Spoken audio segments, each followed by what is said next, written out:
NEIR চালুর প্রতিবাদে রাজধানীর কারওয়ান বাজার, হাতিরপুল সহ আশেপাশের এলাকায় অবরোধ করেন মোবাইল ব্যবসায়ীরা। এ সময় পুলিশের সঙ্গে দফায় দফায় সংঘর্ষে রণক্ষেত্রে পরিণত হয় পুরো এলাকা। আহত হন বেশ কয়েকজন পুলিশ সদস্য। এদিকে একই সময় সহপাঠী সাকিব হত্যার বিচার দাবিতে ফার্মগেট অবরোধ করেন তেজগাঁও কলেজের শিক্ষার্থীরা।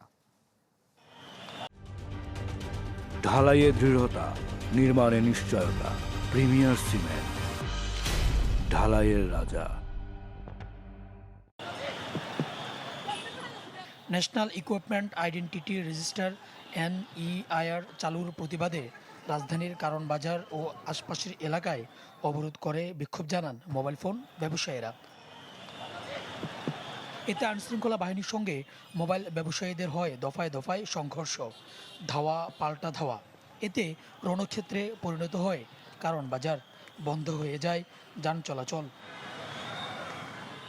এ সময় আহত হন বেশ কয়েকজন আন্দোলনকারী। ছত্রভঙ্গ হয়ে আশ্রয় নেন আশপাশের মার্কেট ও সড়কগুলোতে।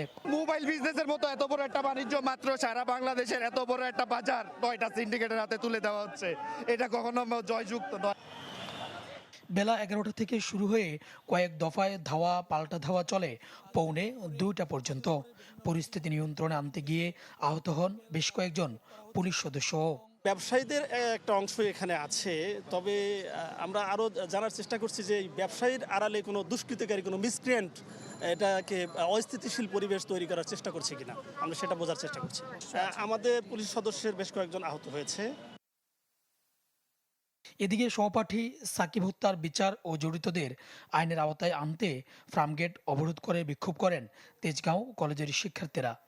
আজকে 24 দিন হয়ে যাওয়ার পরে এই 24 দিনের ভিতরে তারা বাইরে ঘুরছে, সেই খুনিরা বাইরে ঘুরছে, তারপরে তাদের আজকে পর্যন্ত ধরতে পারে নাই। যতক্ষণ পর্যন্ত সাকিব হত্যার বিচার না হয় ততক্ষণ পর্যন্ত আমরা রাস্তা অবরোধ রাখবো।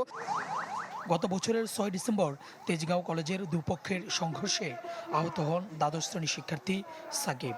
পরে চিকিৎসাধীন অবস্থায় 10 ডিসেম্বর মারা যান তিনি। এই ঘটনায় দুজনকে গ্রেপ্তারের কথা জানায় পুলিশ।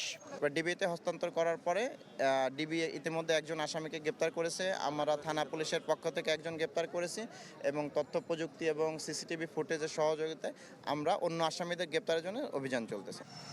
বিক্ষোভ আর অবরোধের প্রভাবে বন্ধ হয়ে যায় ফার্মগেট কারওয়ান বাজারের যান চলাচল। ভোগান্তিতে পড়েন জনসাধারণ। সুলতান মাহমুদ আরিফ, চ্যানেল 24, ঢাকা।